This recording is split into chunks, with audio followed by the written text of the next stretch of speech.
कराची के इलाके बल्दिया टाउन में होटल पर फायरिंग से 2 अफराद जाँ बहक हो गए। पुलिस के मुताबिक वाकया बज़ाहिर ज़ाती दुश्मनी का शाखसाना है। पुलिस के मुताबिक जाए वक़ुआ से तमाम शवाहिद इकट्ठे करके तहकीकात का आगाज़ कर दिया।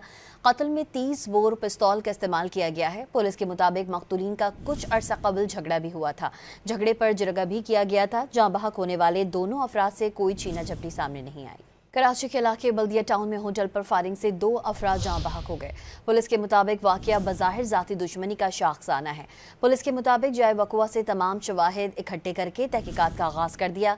कत्ल में 30 बोर पिस्तौल का इस्तेमाल किया गया है। पुलिस के मुताबिक मकतूलीन का कुछ अरसा कबल झगड़ा भी हुआ था।